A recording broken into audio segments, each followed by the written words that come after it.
Hello সবাইকে, it's me বৃষ্টি and welcome to my another mini blog. So আজকে আমার এই ছোট্ট ব্লগে তোমাদের নিয়ে চলেছি কলকাতার দুটি অত্যন্ত পবিত্র এবং শান্তিময় জায়গায়, দক্ষিণেশ্বরের কালী মন্দির আর বেলুড় মঠ।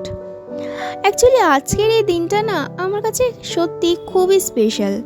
সকাল থেকেই মনটা ভীষণ ভালো ছিল, কারণ আজ আমরা এসেছি দক্ষিণেশ্বরে মায়ের দর্শন করতে। আর দেখো এখানে কাদের দেখা পেয়েছি, দুটো হনুমান এখানে বসে আছে। যাই হোক, আজকের ওয়েদারটাও কিন্তু ভীষণ ভালো ছিল। আকাশটা পুরো মেঘলা আর ঝিরিঝিরি বৃষ্টি। অসাধারণ ওয়েদারে মায়ের দর্শন কার না ভালো লাগে বলো। অ্যাকচুয়ালি দক্ষিণেশ্বর কালী মন্দির কিন্তু শুধুমাত্র একটা মন্দিরই নয়, কোটি কোটি ভক্তদের কাছে বিশ্বাস, ভক্তি আর আশ্রয়ের জায়গা। পুজো দিতে যাওয়ার আগে কিন্তু প্রথমে ব্যাগ, ফোন জমা দিয়ে যেতে হয়। মন্দিরের ভেতরে কিন্তু এইসব কিছু অ্যালাউ নেই। তো মন্দিরের ভেতরে ফোন অ্যালাউ না থাকার জন্য মন্দিরের বাইরেরই কিছু ক্লিপ নিয়েছিলাম, তো সেগুলোই তোমাদের সাথে শেয়ার করছি।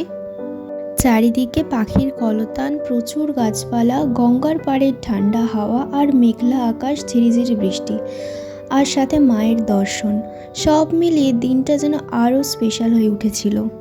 আর এটা হচ্ছে গঙ্গার পাড়ে যাওয়ার রাস্তা। আর এই মেঘলা ওয়েদারে গঙ্গার ধারে দাঁড়িয়ে যখন নদীর ওপারটা দেখছিলাম, তখন হালকা হাওয়া মুখে এসে লাগছিল। আর সত্যি কথা বলছি, মনে হচ্ছিল যেন প্রকৃতি নিচেই আমার সব ক্লান্তি দূর করে দিচ্ছে। শহরের কোলাহল থেকে দূরে এই গঙ্গার পাড়ের অনুভূতিটা আমার কাছে চিরকাল স্মৃতির পাতায় বন্দী হয়ে থাকবে। সত্যি বলতে এই মেঘলা ওয়েদারটা যেন দক্ষিণেশ্বরের সৌন্দর্যকে আরও বাড়িয়ে তুলেছিল। গঙ্গার ধারে দাঁড়িয়ে সমস্ত ক্লান্তি দূর করার পর আমরা চলেছি লঞ্চ ধরার জন্য।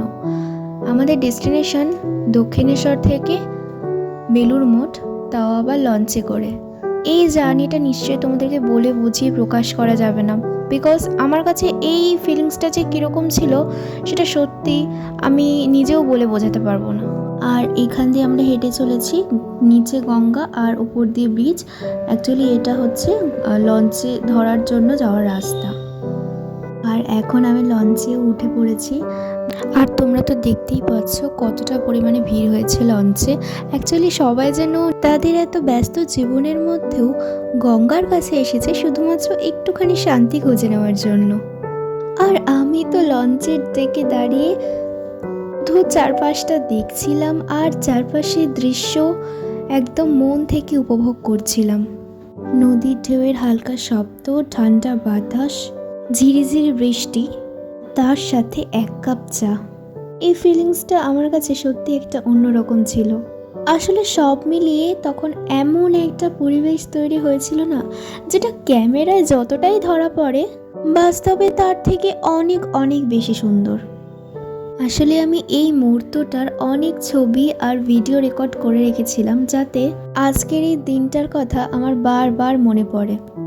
অ্যাকচুয়ালি আমাদের এই লঞ্চ জার্নিটা যেন পুরো দিনের মধ্যে একটা স্পেশাল মোমেন্ট ক্রিয়েট করেছিল।